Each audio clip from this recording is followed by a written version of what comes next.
श्री जगदीश प्रसाद गुप्ता छत्तीसगढ़ शासन में chief engineer के पद से रिटायर होने के बाद श्री द्वारिका महाराज स्मृति न्यास के तत्वाधान में श्री द्वारकाधीश एवं बागेश्वर महादेव मंदिर का वर्ष 2005 में अपने पुत्रों इंजीनियर कुंजन गुप्ता एवं इंजीनियर भुवन गुप्ता के सहयोग से अवंती विहार रायपुर छत्तीसगढ़ में निर्माण करवाया। श्रीमद् भागवत कथा, राम कथा, गीता तत्व, वेदांत आदि के तात्पर्य को व्यासपीठ से कहने के कारण संतों द्वारा इन्हें आचार्य श्री जगदीश भी कहा जाता है। अपना संपूर्ण जीवन परमात्मा की सेवा में दिया। उन्होंने परमात्मा भगवान श्री द्वारिकाधीश के दिव्य गुणों और कर्मों को लेकर अभी तक 15 ग्रंथ लिखे हैं, जिन ग्रंथों को भारतवर्ष के जगत गुरु और महापुरुष संतों के द्वारा आशीर्वाद प्राप्त हुआ है। अभी कठोपनिषद सरलतम बोध नामक ग्रंथ जो 7 विचारों में लिखा गया है।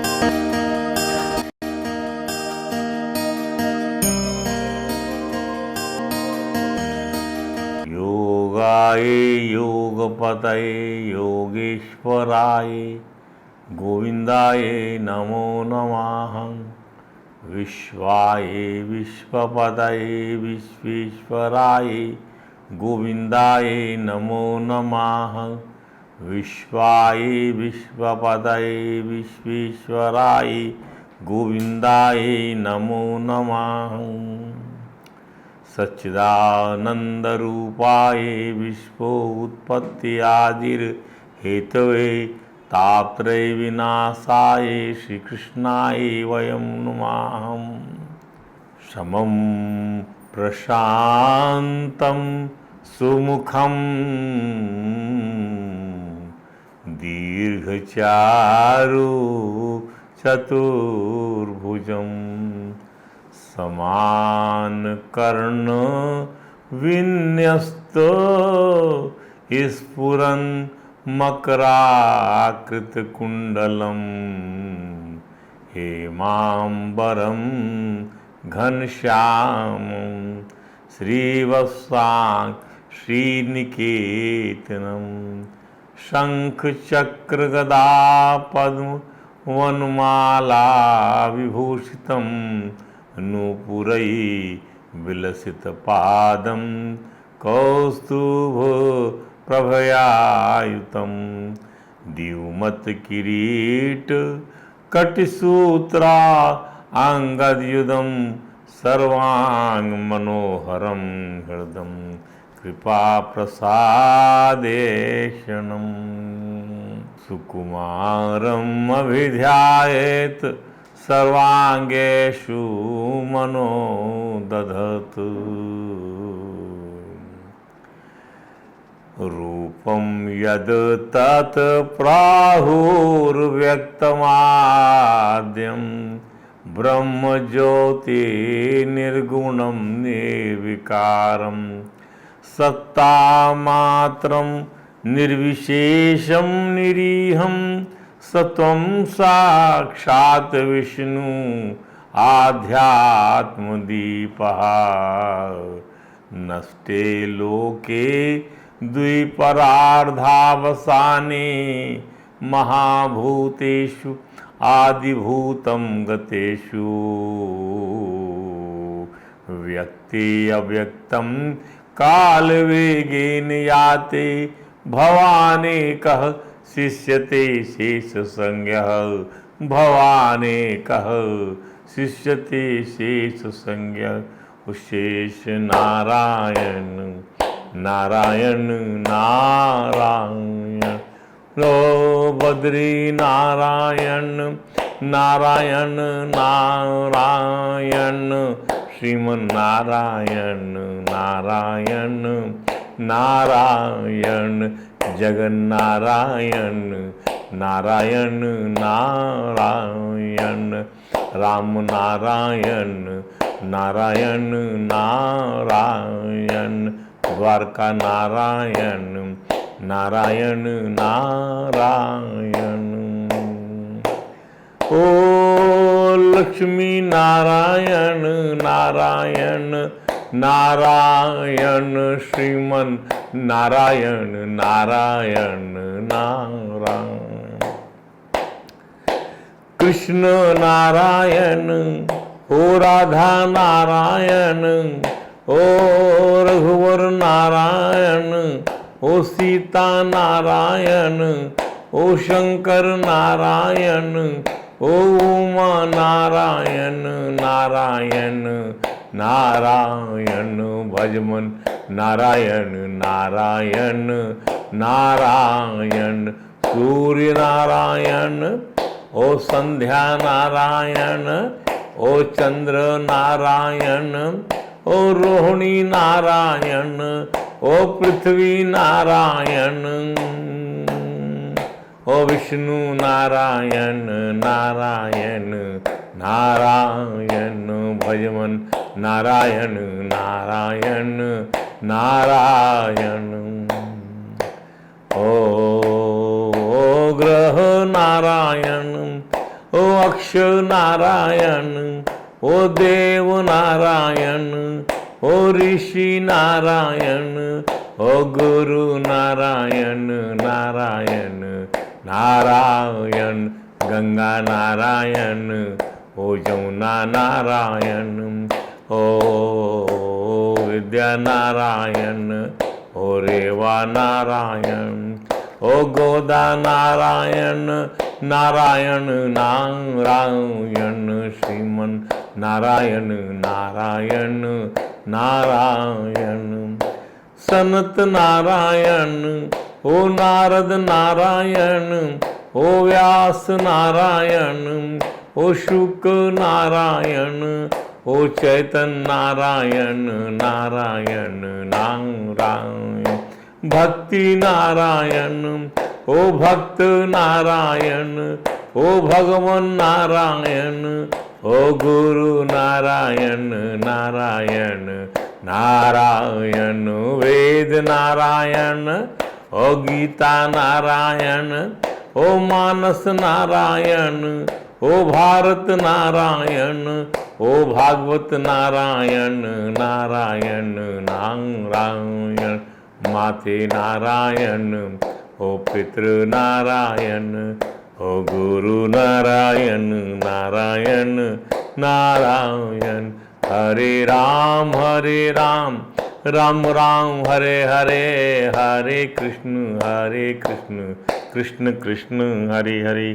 बोलिए परात्पर प्रवण त्रिलोकी नाथ भक्तवांछा कल्पतरु भक्तवत्सल कृपण वत्सल शरणागत वत्सल भगवान श्री द्वारकाधीश महाराज की जय, भगवान श्री बांके बिहारी लाल की जय, भगवान श्री रास बिहारी लाल की जय, भगवान श्री राधा दामोदर नाथ की जय, श्री सद्गुरु भगवान की जय, समस्त गुरु भगवान की जय, श्री चैतन्य महाप्रभु जी महाराज की जय, देवर्षि नारद जी महाराज की जय, भगवान श्री व्यास जी महाराज की जय, परम भागवत भगवान श्री सुखदेव जी महाराज की जय। जय श्री राधे, जय जय श्री श्याम। श्री कठोपनिषद सरलतम बोध के सप्तम विचार परमात्मा की सर्वरूपता पे हम जो विश्लेषण कर रहे हैं, जो विवेचना कर रहे हैं, जिसमें आपको ये बतलाया जा रहा है कि जो है मन से बुद्धि परे है, बुद्धि से परे वह आत्मा है, आत्मा से परे वो भगवान की अव्यक्त माया शक्ति है और उससे परे वह परमात्मा स्वयं है। तो इसी चीज को समझने के लिए हमने बताया था कि भाई पर जो है उसका माने क्या है। पर माने अंतर अंतरंग, इंद्रियों से अंतरंग है मन, अर्थात हमारी सारी इंद्रियों को आपको अंतर्मुखी बनाना है, मन को अंतर्मुखी बनाना है, ताकि आप अपने परमात्मा को अपने अंतःकरण के दर्पण में देख सकें। आप जो देख रहे हैं वो भ्रांति को देख रहे हैं और अंतःकरण में साक्षात परमात्मा जो है उसके साथ में आपका एका है। वो आत्मा जो है वह आत्मा निरंतर है, अखंडित है, स्वयं जीवित है। उसका अनुभव करने के लिए भगवान यम ने इसको समझाया, इस मंत्र को बताया। क्या बताया मंत्र को जो हमने पढ़ा, हमने जाना कि इंद्रियेभ्यः परम मनाः मनसः सत्वम अनुत, सत्व माने बुद्धि, मनसः सत्वम अनुत्तमम उत्तमम सत्वादधि महानात्मा महतो अव्यक्तम उत्तमम। अव्यक्तातु परः पुरुषो अव्यक्तो अलिंगे उच यम ज्ञात्वा मुच्यते जंतु अमृतत्वं च गच्छति। इसको समझिए कि उस परम पुरुष को जानना कितना आवश्यक अनिवार्य है आपके लिए, और इस शरीर के नष्ट हो जाने के पहले जानना अनिवार्य आवश्यक है। वेद में तो यहाँ तक कहा हुआ है, अभी हमारे अगले ग्रंथ की जब हम बात करेंगे श्वेता स्वतरूप सरलतम बोध के अंदर में, तो ये भगवान रुद्र से मांगा गया। सावन का महीना चल रहा है, भगवान रुद्र हमारे बच्चों की आयु को बढ़ाइए जब तक उनको ब्रह्म ज्ञान न हो जाए। हमारी संपदा, हमारी भक्ति, ये सबको नष्ट मत करिए जब तक हमको ब्रह्म न हो जाए। अद्भुत है वह आराधना भगवान शंकर से, भगवान भोले बाबा से ये मांगना चाहिए, क्योंकि इसको जान लेने के उपरांत, परमात्मा को जान लेने के बाद आप क्या लिखा, यम ज्ञात्वा मुच्यते जंतु, उसको जानकर आप मुक्त हो जाएगा जीव और अमृत पद को प्राप्त कर लेगा। तो कितना महत्व है इसको समझाने में। और इसी बात को जब समझाया गया, राजा अर्जुन ने जब कहा प्रभु किस कारण, अब माया अव्यक्त हो गई, लेकिन व्यक्त रूप में माया जो है संसार में कामनाओं के रूप में व्यक्त होती है। कामनाओं की अव्यक्ति ही माया का परिचय है। परंतु यदि ये माया, ये कामना भगवान की ओर चली जाए तो बंधन कारक नहीं है। ध्यान दीजिए, बंधन कारक नहीं है। यदि ये संसार की तरफ लग जाए कामना तो ये बंधन कारक है। भगवान को कामना क्यों नहीं बांधती? भगवान को कामना इसलिए नहीं बांधती कि भगवान संसार को लोग संग्रह के लिए बनाते हैं, कल्याण के लिए बनाते हैं। उनका अपना कोई लाभ नहीं है, उनको सब चीज प्राप्त है। ध्यान दीजिए। तो इसीलिए जो ये काम है, ये काम ही जो है माया का प्रतिनिधित्व करता है और यही ज्ञान को ढक लेता है। ध्यान दीजिए।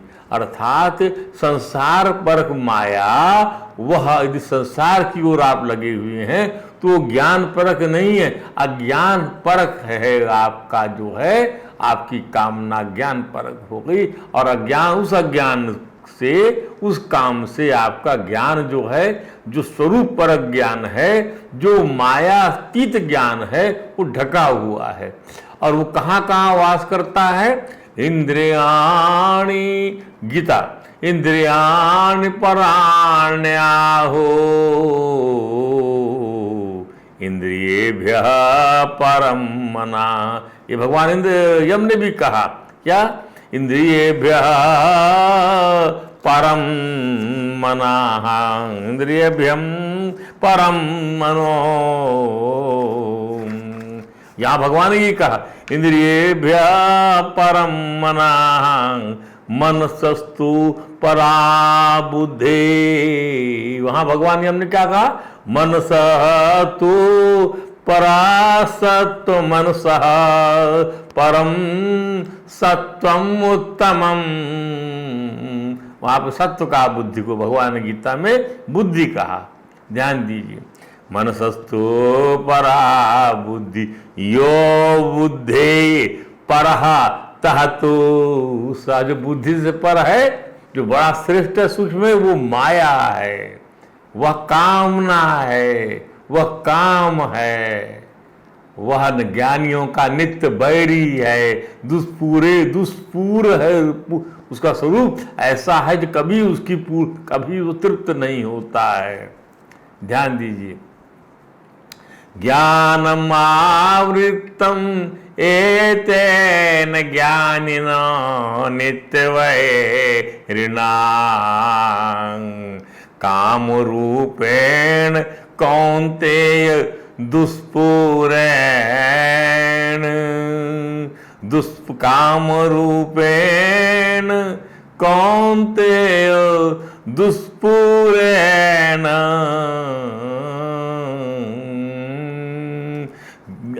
ज्ञानम आवृत्तम दुष्पूरेण। भगवान ने गीता में कहा इसको, क्या कहा? ये जो काम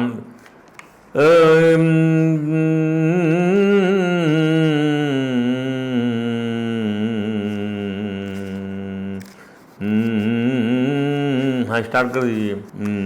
आवृत्तम ज्ञानम एतेन ज्ञानिनो नित्यवैरिणा। ज्ञानियों का नित्यवैरी है ये काम, अर्थात ये है, ये उस माया को व्यक्त करता है जो माया अज्ञान की ओर ढकेलती है आपको। ध्यान दीजिए, तो उस समय जब वो लड़ता है जीव, तो लड़ नहीं पाता इससे, वहाँ वो बलवान हो जाती है माया। पर यदि जब परमात्मा को प्राप्ति के लिए इस माया से लड़ता है तो माया परास्त हो जाती है, क्योंकि उसको पता है कि इसको जो है माया नहीं मायापति चाहिए। ध्यान दीजिए, तो ये इसका अर्थ हुआ। इसलिए एवं बुद्धे परम बुद्धा सबद्वा, इसलिए बुद्धि से पर जानकर इस काम को, इसको ज्ञानियों के नित्य बैरी को, ज्ञानियों का बैरी है ये काम। संस्तभ्य आत्मन आत्मना, आप सबसे पहले अपने मन का निग्रह करिए, अपनी बुद्धि से, अपने विवेक से। जहि शत्रु महाबाहो काम रूपम दुरासदम। जय शत्रु, इस शत्रु मानिए इसको, ऐसे खत्म कर दीजिए। तो अब इसमें जो पर शब्द है, जो कहा गया इंद्रिय से पर है मन, मन से पर है बुद्धि, बुद्धि से पर है वो आत्मा, और आत्मा से पर है जो अव्यक्त शक्ति भगवान की, और उससे पर, तो पर माने क्या? पिपरती इति पराहा, जो इंद्रियों को पोषण देता है, इंद्रियों को चारा देता है, इंद्रियों को शक्ति देता है, उसका नाम है मन। मन कहीं और हो तो देखने पर भी नहीं दिखता। पिपरती इति परः, अब यहाँ पर का अर्थ है जो पोषण करता है, सुनने पर भी नहीं समझता मन। उपनिषद में आता है अन्यत्र मना भुवम नादर्शनम, यदि मन आपका कहीं और है तो आप देखते हुए भी नहीं देख सकते। जैसे अभी अपन ने देखा, अन्यत्र मना अभुवम ना अस्त्रौषम, मन कहीं और है तो हम सुनते हुए भी नहीं सुन सकते। तो मन का महत्व ये है। संसार में जितना भी मन के बिना इंद्रियां जो हैं वे यथार्थ ज्ञान प्राप्त नहीं कर सकती। संसार में जितना भी शब्द, स्पर्श, रूप, रस, गंध मालूम पड़ता है वह इंद्रियों के द्वारा मालूम पड़ता है। विषय जो है रूप, रस, स्पर्श दृश्य हैं, और इंद्रियां क्या हैं? उस दृश्य की दृष्टा हैं। वो परम दृष्टा नहीं है, उस दृश्य की दृष्टा हैं।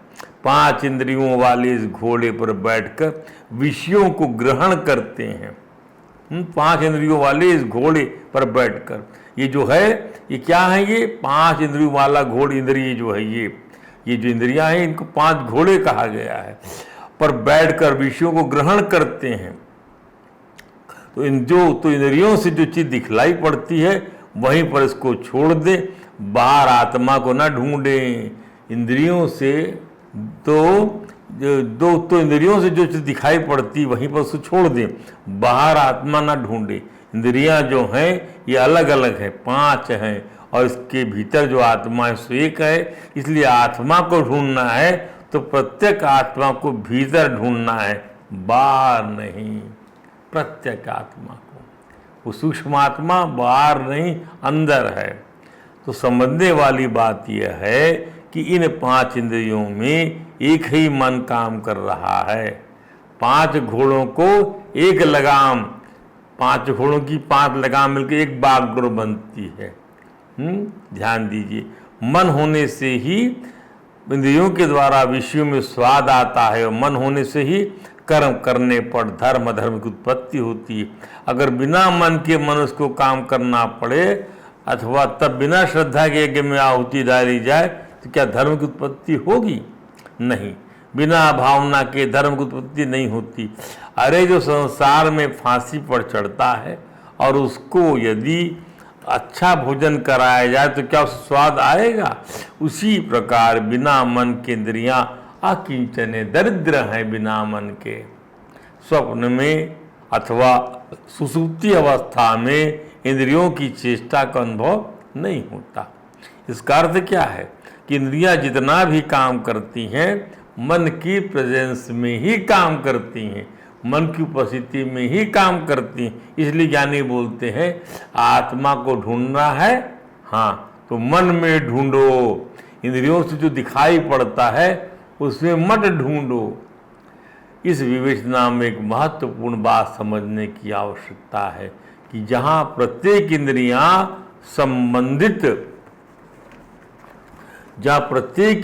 संबंधित महाभूतों के सात्विक अंधकार से बनी हुई हैं।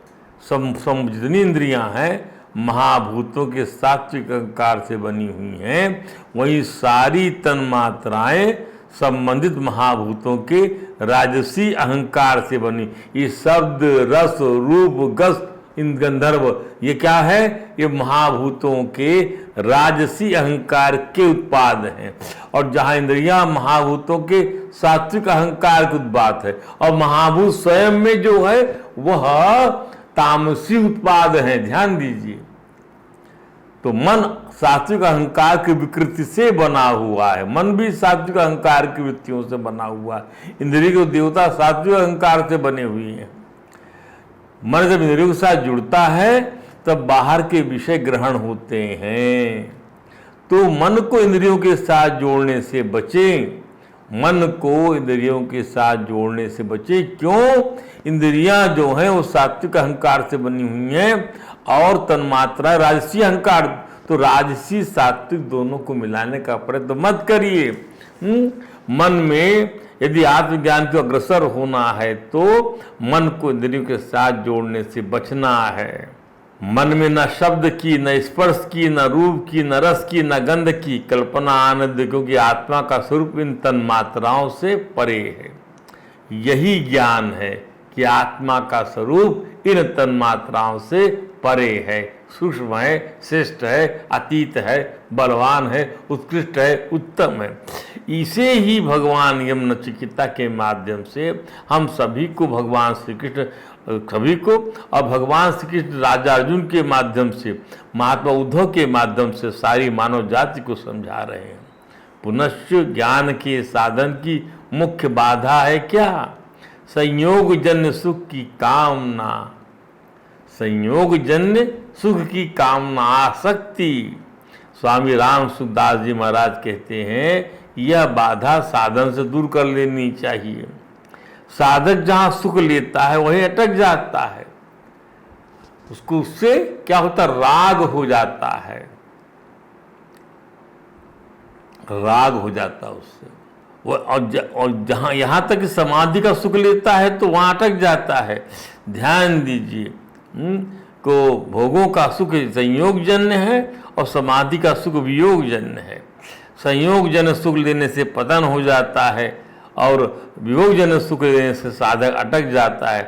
पुनः ध्यान दें, परमार्थ प्राप्ति के मार्ग में सात्विक सुख की आसक्ति अटकाती है और राजसी सुख और तामस सुख की आसक्ति पतन कराती है। समाधि सुख आसक्ति का सुख है, वो अटका देगा।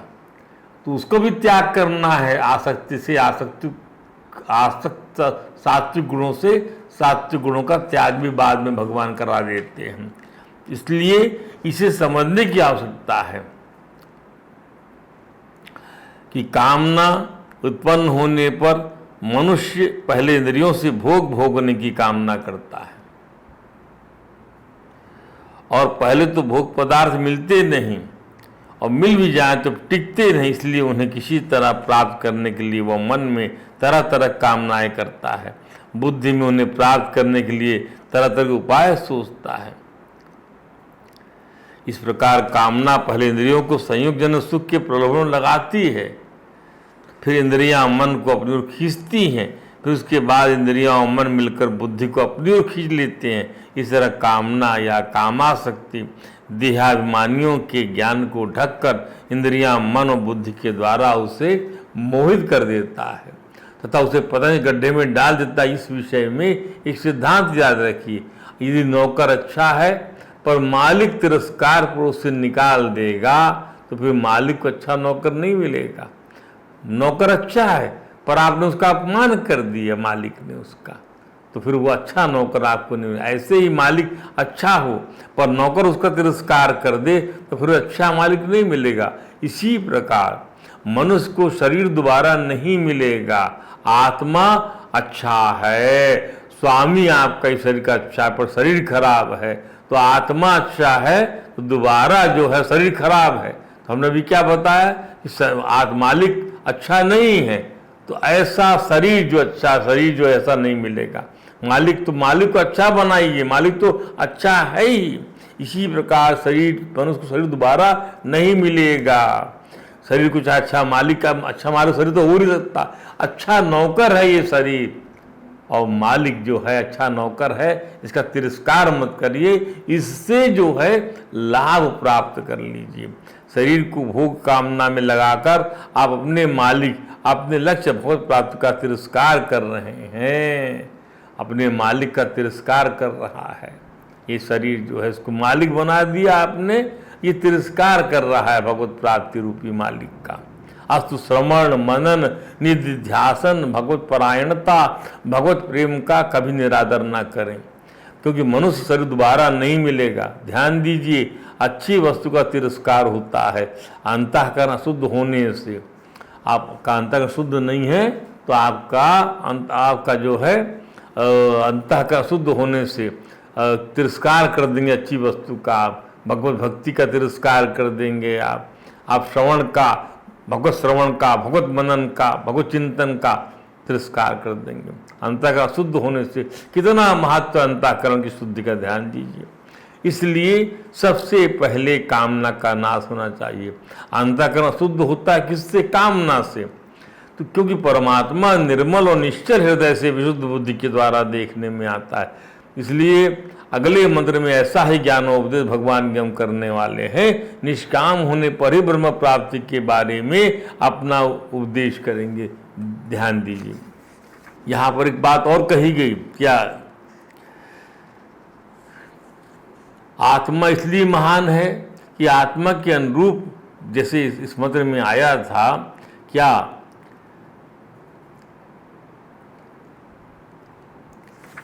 इसी मंत्र में आया है, स्थूल शरीर विषय है। जो स्थूल शरीर है आपका ये विषय है। इंद्रियां बहिकरण है और मन बुद्धि अंतःकरण है। जब अंतःकरण की बात आती है तो मन बुद्धि उसमें आ जाता है, और इंद्रियों की बात आती है तो बहिकरण हो जाते हैं वो। माने यह बाह्य साधन है विषयों की जानने के, और मन बुद्धि अंतः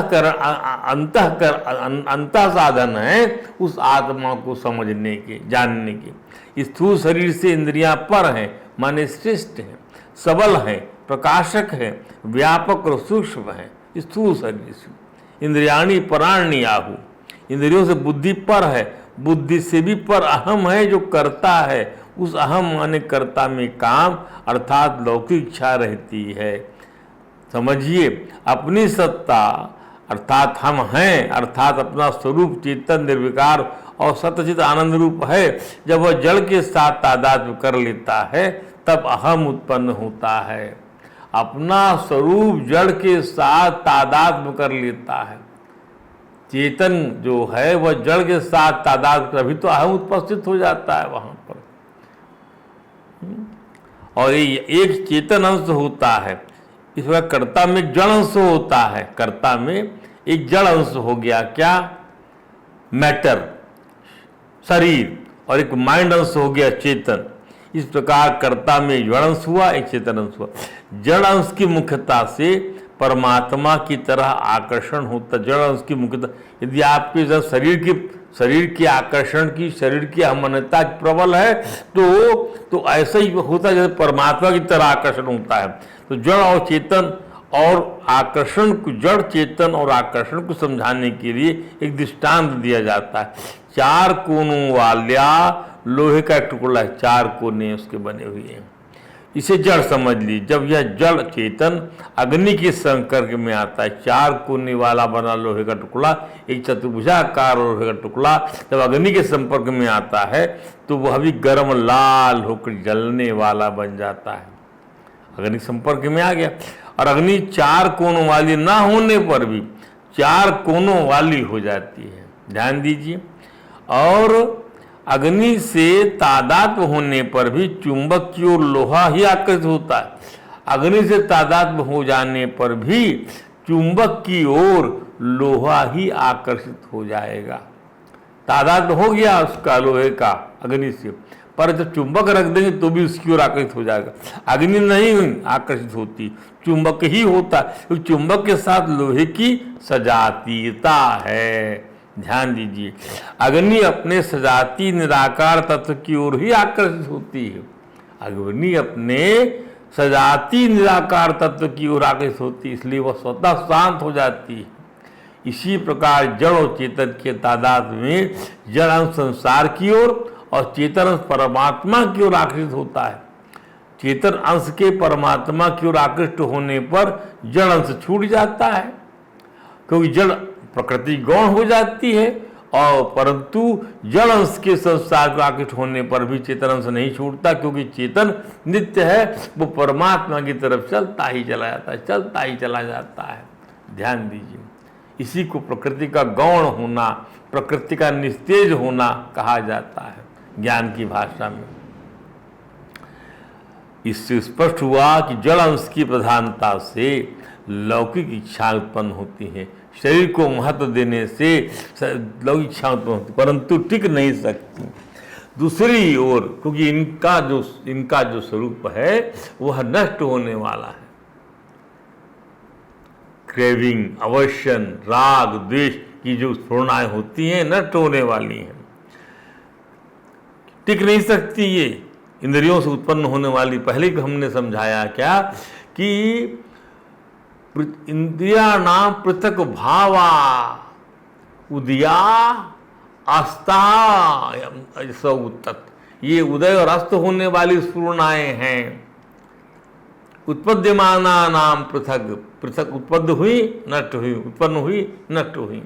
उत्पद्यमाना नाम पृथक उद्यमाना नाम मत्वा धीरो न मुह्यति, ये जानता कि ये मैं इंद्रिय मन बुद्धि नहीं हूं।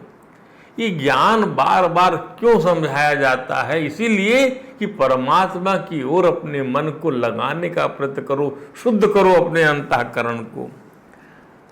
तो कारण कि इसलिए ये है जड़ अंश की प्रधानता होने से पारमार्थिक इच्छा दब सकती है पर मिट नहीं सकती।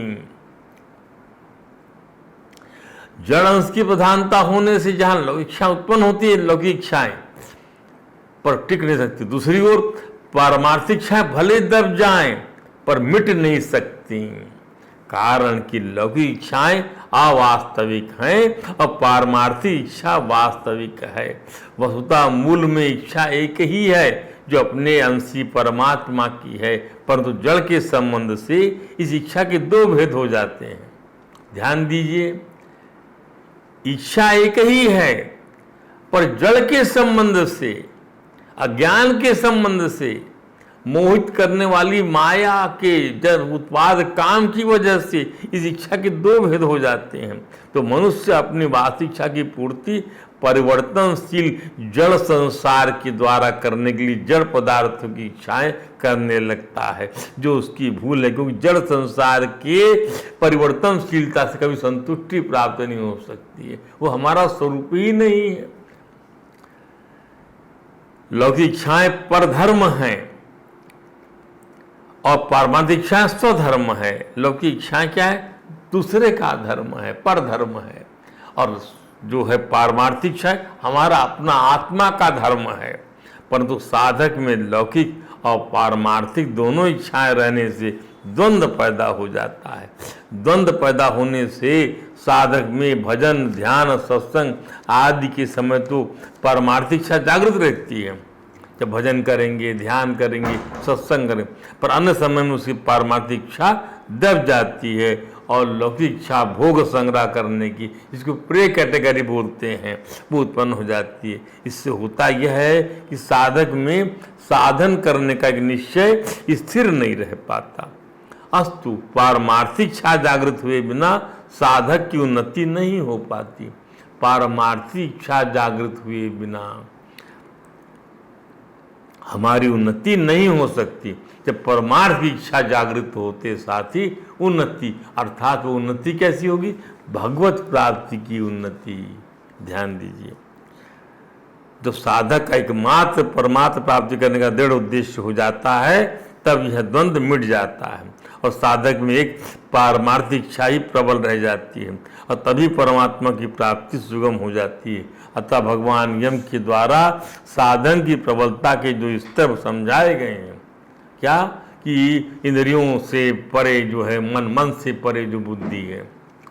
ध्यान दीजिए, वो भगवान ने ये समझाया, कामनाओं को परास्त करने के लिए बताया कि भैया जय शत्रु महाबाहो काम और रूपम दुरासदम। इसलिए ताकि न तो इंद्रियां, न तो मन और न ही बुद्धि जीवात्मा को माया से पार जाने में बाधक बने, अपितु श्रेष्ठ साधक बने और स्वरूप बोध हो जाए, भगवत प्राप्ति हो जाए। इसलिए मन परेशान करे तो बुद्धि को जगा लीजिए, क्योंकि जीवात्मा परमात्मा का अंश है और रथी है, बुद्धि सारथी है। बुद्धि मन से नहीं परमात्मा से प्रभावित होना चाहिए, तभी कल्याण के रास्ते पर इंद्रियों के घोड़े दौड़ सकेंगे, अन्यथा रास्ता नहीं पकड़ पाएंगे। तो यह समझ में आया इस प्रकार से कि विषयों में अंतरंग इंद्रियां हैं, विषयों से अंतरंग है इंद्रियां, इंद्रियों से अंतरंग है मन और मन से अंतरंग है बुद्धि। अब तनिक बुद्धि के बारे में विचार करिए। बुद्धि माने क्या? बुद्धि माने जिस ज्ञान के अनुसार हमारे मन में छोड़ने का या ग्रहण करने का संस्कार उठता है कि मैं पकड़ूं या छोड़ दूं। यदि हमारी बुद्धि संत के द्वारा या शास्त्र के द्वारा बनाई जाए तो वो धर्मात्मा बुद्धि होगी। ये बुद्धि का ही खेल है। यहाँ एक बात और समझ लीजिए कि मन से बुद्धि सूक्ष्म है, परे है, अतीत है, श्रेष्ठ है। ये बुद्धि में अच्छाई बुराई का निश्चय है, उसके अनुसार ही संकल्प उठता है। अब अगर हमारे मन में बुराई का संकल्प उठता है तो हमें समझना होगा कि अभी हमने गुरु अथवा शास्त्र के अनुसार प्रज्ञा का, बुद्धि का संपादन नहीं किया है। परमात्म ज्ञान के लिए बुद्धि का संपादन करना पड़ता है। अब मनुष्य की बुद्धि बनती कैसे है? इससे सूक्ष्म क्या है? उससे व्यष्टि बुद्धि की अपेक्षा समष्टि बुद्धि सूक्ष्म है। इसलिए भगवान यम ने कहा सत्वाद अधि महान आत्मा।